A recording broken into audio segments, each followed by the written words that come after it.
आज हम बात करने वाले हैं टाटा मोटर्स के शेयर के बारे में। तो टाटा मोटर्स की बात की जाए तो टाटा मोटर्स के अंदर बहुत ही बड़ी खबर निकल के आ रही है। वो हम एक एक करके डिस्कस करेंगे। आपको पता है कि टाटा मोटर का डीमर्जर होने जा रहा है और डीमर्जर को लेकर भी हम बात करेंगे और आपको कितना शेयर मिलेगा डीमर्जर के अंदर। इसके अलावा शेयर मिलने पर जो लास्ट डेट है वो क्या है, रिकॉर्डेड डेट क्या है, इसके अलावा डीमर्जर होने पर टैक्स का क्या फ़ायदा होगा, टैक्स लगेगा शेयर होल्डरों को या कितना लगेगा, ये सारी बातें वीडियो के माध्यम से हम समझने की कोशिश करते हैं।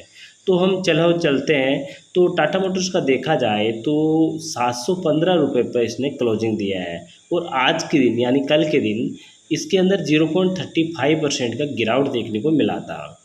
और इस स्टॉक का अगर हम 3 मंथ की हाई की बात कर ले तो 739.70 का है और 1 ईयर हाई की बात कर ले तो 950 रुपये का है और 3 साल की हाई की बात कर ले तो 1179 रुपये का है और इसका ये ऑल टाइम हाई भी है, यानी 5 ईयर्स का हाई भी यही है। और आप देख सकते हो कि 1 वीक के अंदर इस स्टॉक ने 6.42% की तेज़ी दिया है और 1 मंथ का देखा जाए तो 3.48% का तेज़ी दिया है।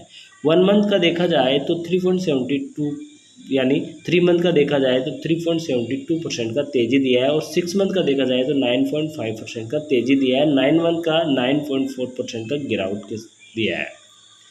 इस स्टॉक का न्यूज़ को लेकर हम बात करते हैं तो टाटा मोटर्स का क्या है कि डीमर्जर होने जा रहा है। तो टाटा मोटर्स को जो शेयर है इसका डीमर्जर होने जा रहा है और आज के दिन क्या है कि थोड़ा अंडर परफॉर्मेंस सेंसेक्स और निफ्टी 50 भी रहा है। तो टाटा मोटर्स का डीमर्जर जो टाटा मोटर्स है जो इसका 14 अक्टूबर है जो ये रिकॉर्डेड डेट रखा गया है। तो 14 अक्टूबर को रिकॉर्डेड डेट है। जिन शेयर होल्डरों के अकाउंट में 14 अक्टूबर तक है उनको क्या है कि जो टाटा मोटर्स क्या है कॉमर्शियल व्हीकल को डीमर्जन कर रहा है, अलग से कर रहा है, तो TML का शेयर नए मिल जाएंगे। इसके अलावा यहाँ पर देख सकते हो जो अकॉर्डिंग टू राजेश भोसले हैं जो equity technical and derivative analyst angel one के, तो उन्होंने ये बताया कि जो उनके अनुसार टाटा ने सप्ताह के दौरान लगभग 6.42% का महत्वपूर्ण लाभ देखा है। तो हालांकि शुक्रवार को उच्चतम स्तर पर मुनाफा वसूली रही है इसके अंदर। और यहाँ पर जो टाटा मोटर्स का डीमर्जर को लेकर जो लाइव टाटा मोटर्स ने नॉन जो कि कन्वर्टिबल डिबेंचर NCD धारकों के लिए रिकॉर्ड तिथि शुक्रवार 10 अक्टूबर को तय की है। ये यानी 2300 करोड़ मूल्य के कुछ NCD के पात्र धारकों की पहचान करने की तिथि है। स्वीकृत डीमर्जन योजना के तहत ये NCD Tata Motors commercial vehicle को हस्तांतरित किया जाएगा। टाटा मोटर्स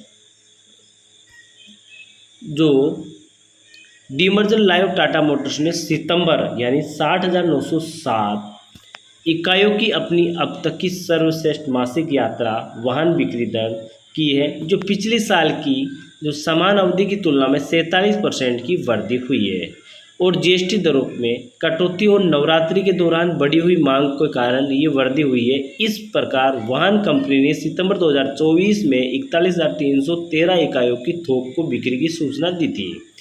घरेलू बाजार में कंपनी द्वारा डीलरों को भेजे गए वाहन पिछले साल की समान अवधि में 41,063 इकाइयों की तुलना में 45% बढ़कर 59,667 इकाई हो गया है। तो आप देख ही सकते हो कि पिछले साल की तुलना में टाटा मोटर्स ने अपने बिजनेस के अंदर कितना ग्रोथ किया है। इसके अलावा जो एनालिस्ट अविनाश जो गौरवशंकर ने कहा है कि टाटा मोटर्स के विभाजन के उद्देश्य मूल्य को अनलॉक करना यानी तीव्र रणनीतिक फोकस प्रदान करना और दोनों व्यवसाय के लिए चपलता को बढ़ाता है। तो जहाँ तक टाटा मोटर्स के शेयर में जो मूल्य का सवाल है, हमारा मानना ये है कि मध्यम में जो JLR कारोबार में तेज़ी आ जाएगी। तो टाटा मोटर्स का भविष्य को लेकर ठीक है।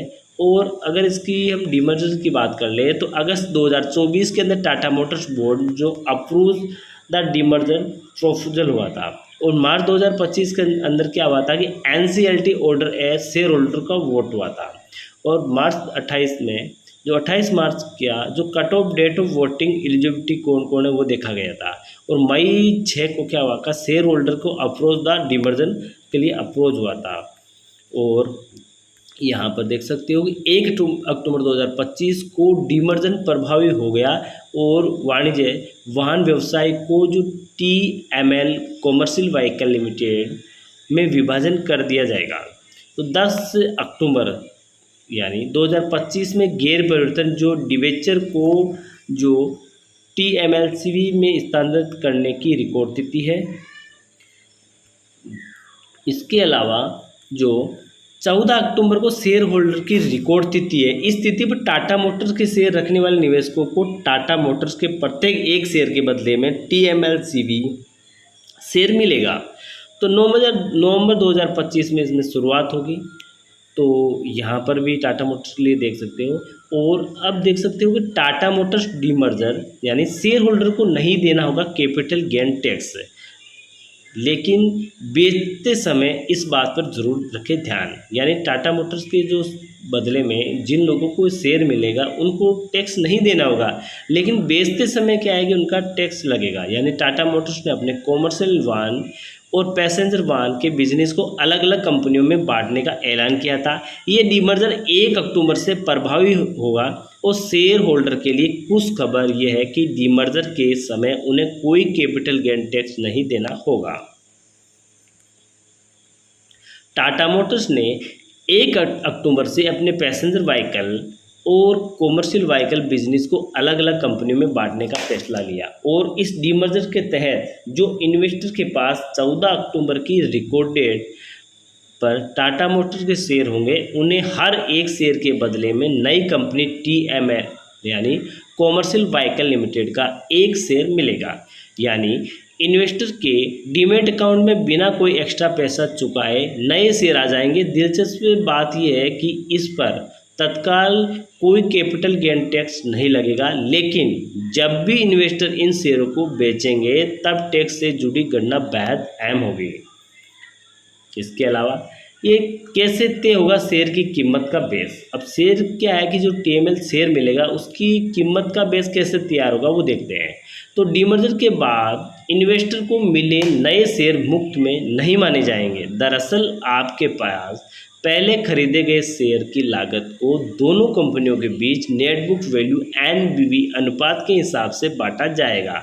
उदाहरण के लिए अगर आपने 1000 रुपये में शेयर खरीदे और कंपनी की NBV अनुपात 60:40 बताती है, तो 600 रुपये के पुराने टाटा मोटर्स के शेयर की लागत मानी जाएगी और 400 रुपये के नई कंपनी के शेयर की ये अनुमान कंपनी या उसके रजिस्ट्रार की ओर से आधिकारिक रूप से जारी किया जाएगा।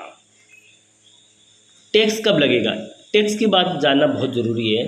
तो क्या है कि डीमर्जर के समय केवल नए शेयर मिलना टैक्स योग्य घटना नहीं है। आयकर अधिनियम की धारा 47 VID के अनुसार डीमर्जर के दौरान शेयर होल्डर को दिए गए नए शेयर को ट्रांसफ़र नहीं माना जाता है, इस पर कोई टैक्स नहीं लगता है। लेकिन कैपिटल गेन टैक्स तभी लगेगा जब इन्वेस्टर इन शेयरों को बेचेंगे और होल्डिंग पीरियड नहीं होगा रीसेट। यानी डीमर्जर के बाद इन्वेस्टर का होल्डिंग पीरियड भी वही से जारी माना जाएगा जहां से उन्होंने मूल कंपनी के शेयर खरीदे थे। यानी अगर आपने 2021 में टाटा मोटर्स के शेयर खरीदे और 2025 में डीमर्जर हुआ तो कंपनी के शेयर होल्डिंग की अवधि में 2021 से ही माना जाएगा। इसका फायदा ये होगा कि शेयर लंबे समय तक रखने पर उन्हें लॉन्ग टर्म कैपिटल गेन माना जाएगा। इस पर कोई भी कम से कम टैक्स लगेगा। अब इसके लिए ध्यान में रखने वाली बात है कि यदि आपके टाटा मोटर्स आप इन्वेस्टर हो या खरीदने वाले हो तो आपको कौन सी बात का ध्यान रखना है। तो कंपनी या RTA से मिले NBV अनुपात की कॉपी सुरक्षित रखना है। सबसे पहली बात तो ये है अपने डीमेट अकाउंट में शेयरों को बेस कोस्ट सही तरीके से मार्क करें। शेयर बेचते समय प्लेटफॉर्म को ऑटो कैलकुलेशन पर भरोसा करने के बजाय खुद गणना जरूर जांचें। आयकर रिटर्न भरते समय इस शेड्यूल को 112 ऐप में सही रिपोर्ट करो। अब भविष्य की संभावना क्या है कंपनी की, तो कंपनी का मार्केट कैप लगभग 2.64 लाख करोड़ का है और 2.64 लाख करोड़ से 2.67 लाख करोड़ के बीच है, जो इससे ऑटो सेक्टर की तीसरी सबसे बड़ी कंपनी बनाता है। मौलिक जो कि पहलुओं पर नज़र डालें तो कंपनी ने वित्तीय वर्ष 2025 में 23.96% रिटर्न ऑन इक्विटी हासिल किया, जो पिछले 5 वर्षों की औसत में 10.62% से बेहतर है। तो आप देख ही सकते हो कि टाटा मोटर्स की क्या क्या है, क्या इसमें टैक्स कैसे लगेगा, डीमर्जर की लास्ट डेट क्या है, ये सारी बातें हमने वीडियो के माध्यम से जानने की कोशिश करी। इसका भविष्य क्या है वो भी जानने की कोशिश करी। तो आप कोई भी खरीदारी करने से पहले अपना रिसर्च एडवाइजर से सलाह लेकर खरीदारी करें, क्योंकि वीडियो सिर्फ हम एजुकेशन पर्पज़ से बताते हैं। ओके दोस्तों, फिर मिलेंगे अगली वीडियो के साथ।